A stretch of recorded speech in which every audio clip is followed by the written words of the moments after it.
Hey guys, welcome to Nukkadcode. I wanted to show you and discuss about heap dumps, what are heap dumps and how we can take heap dump, which is generally a very important topic in garbage collection. So, by definition, garbage collection, as you all know, garbage collection is a kind of mechanism where uh, the heap memory objects are kind of they are collected or they are free. They are freed for more memory to be get available. So garbage collection you know, but heap dump we will mostly dive into heap dump. So let me dive into most very important concept of heap dump. So basically you can see here in heap dump in IntelliJ I have basic write its definition, which is very interview kind of definition we can give. A heap dump is a snapshot of JVM or Java Virtual Machine memory at a specific moment, capturing all live objects, their classes, values, and references. Okay, so it is kind of snapshot of a particular time of entire JVM memory, JVM live objects, everything. Okay, and heap dump here you can see in Google also it is saying the same thing, but there are different tools for analyzing heap dump. How we can analyze heap dump, the snapshot if it is taken, how we can analyze that. So there is very different tools are there. One is Eclipse MAT, that is memory analyzer I think, and then there is VisualVM, which is very popular one. Earlier there were JProfilers and I think some console commands like jmap was there, but yeah, let's see the latest one. Like there is, yeah, jmap is here given. J Yeah, so here you can take jmap also, but it is I think after Java 9 it is kind of not suggested to use jmap. Better you can use jc jcmd, something like that is there. I have used it. Let me show you. It is, yeah, jcmd. Then here you can use this command like jcmd, then PID is the process ID. I will show what is this PID, from where it is coming, and then gc, this is the name of the file, and so this is the command heapdump, and then this is the file which with which name the heap dump would be saved in which. So important thing to remember is the .HPROF, which is the file extension of all the heap dumps. It can be asked in interview questions, so better be prepared. Okay, so here you can see the different analyzing tools, Eclipse MAT and then JVisualVM. Okay, so VisualVM looks like something like this, which I will show you. We will go deeper and deeper into it. Here you can see like summary, heap dump. Okay, cool. So let's dive into heap dump. I will I will teach you how to take the heap dumps. Okay. So here you can see I have opened VisualVM 2.2 version, which is latest one. And if you do not have in your laptop, then go and basically download it and then install it. If you are on Mac system, you choose the OS system. Otherwise, if you are on Windows, you download that.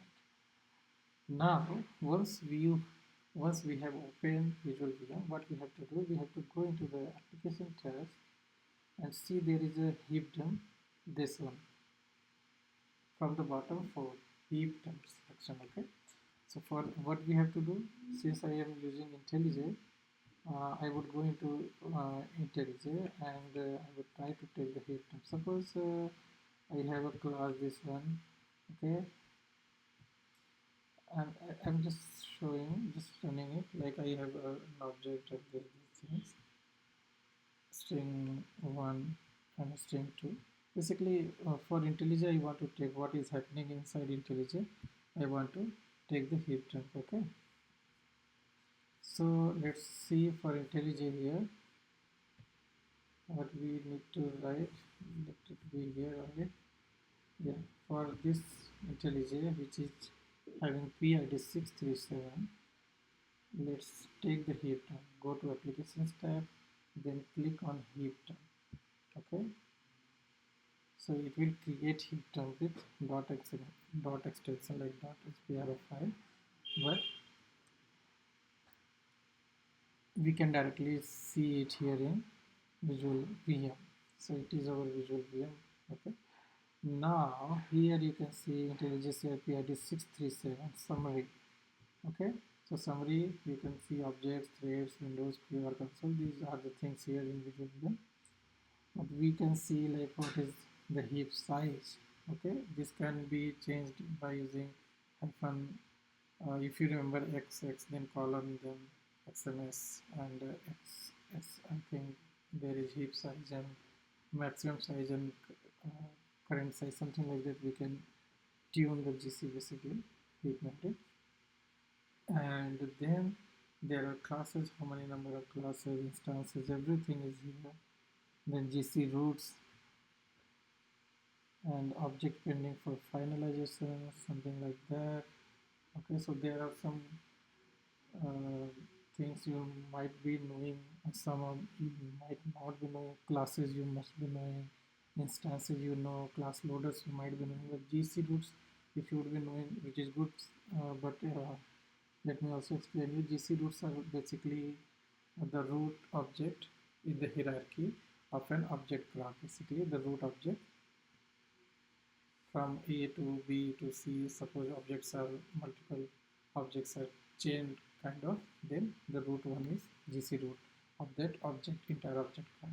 Okay, and there is a term dominator also. So let me show you also that dominators also. Here you can see in the bottom right, dominators by return size. So dominators are basically dominator trees is created. So in object graph, if you see, it is kind of tree structure, right? From one object, then children, one is coming to other, one may be coming, something like that.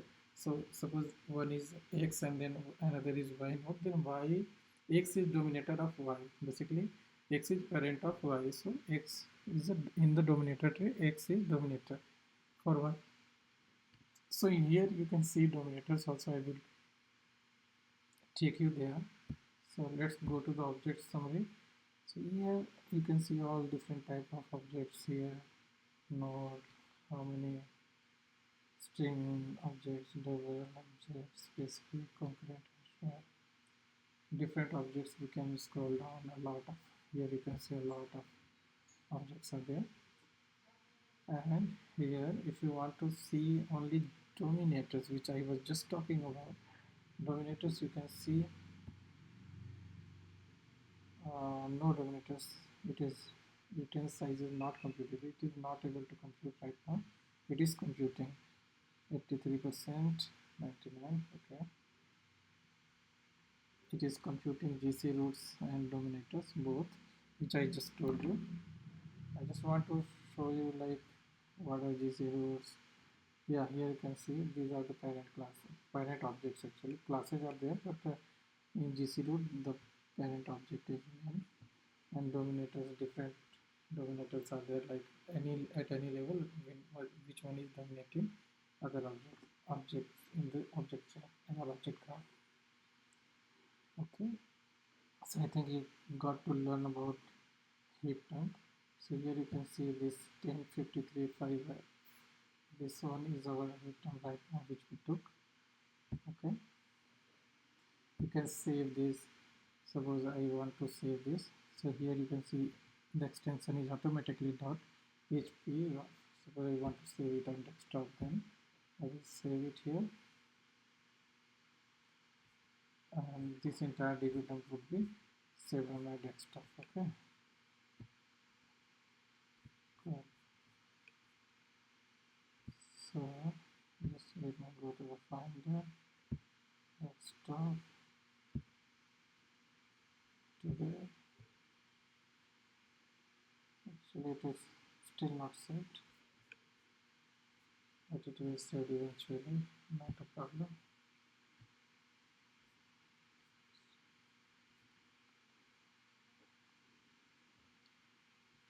Yeah, so I think you got to understand how to take the heap dump. Basically what you have to do, you can be VisualVM, go to applications tab, select any ID, basically any application, and then you can go and take the heap dump. This is basically to use for analyzing heap memory, how objects are connected, how which one is taking how many memory. You can see the count of objects also. Here you can see the size, which one is taking more size or not. Here you can see in this class different bytes are there, written bytes are there. Okay, so these are the things